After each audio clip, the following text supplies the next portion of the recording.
Aaron to hide the tangle of feelings he carries inside.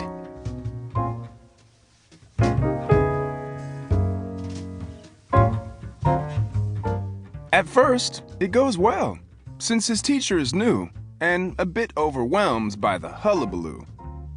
But things settle down, and Miss Greer finds her stride. And once she gets rolling, there's no place to hide. "Class," she says, "here's an assignment for you.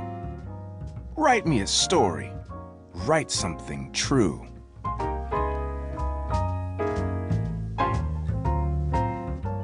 And so, Aaron does what young Aaron must do. He works on his story like the rest of grade 2. He writes through the evening. He writes through the night. He writes and he writes till the dawn's early light.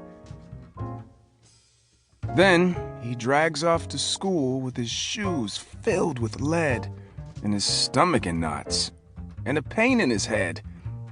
And he waits for his turn with his heart filled with dread.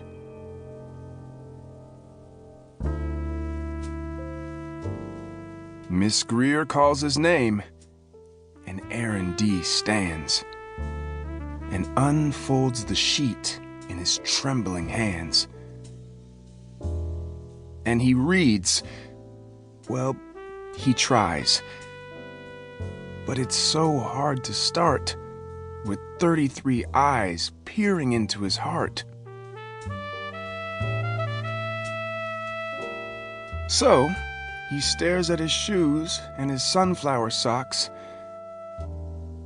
Then he closes his eyes, and then young Aaron talks. Once, there was a flower.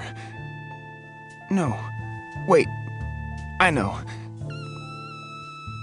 Once there was a magical flower, which gave all who held it extraordinary power.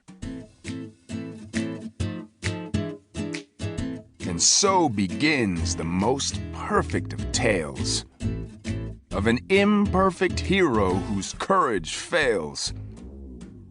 When the day turns to dusk, and the dusk into night, and the moon rises high, and the dragons take flight. And who learns, after all, in the wee morning hours, strength comes from the heart, and not magical flowers, that beauty and kindness and loving and art lend courage to all with a welcoming heart.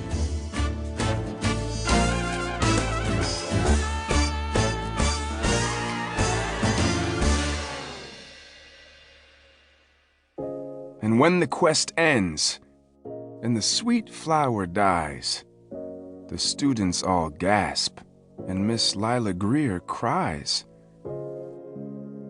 The silence that follows rattles his heart.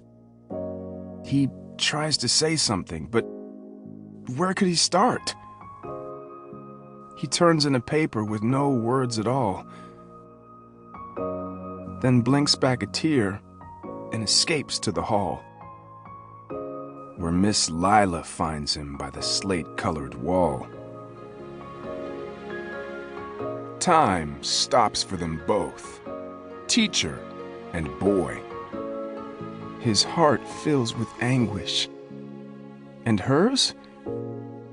Hers fills with joy at the soul of this artist, courageous and true. She smiles and whispers, "Aaron, thank you."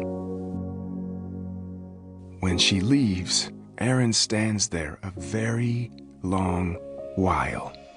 Then slowly, so slowly, he begins to smile.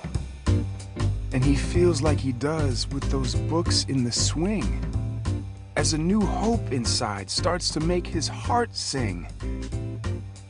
He knows he can do the greatest of things.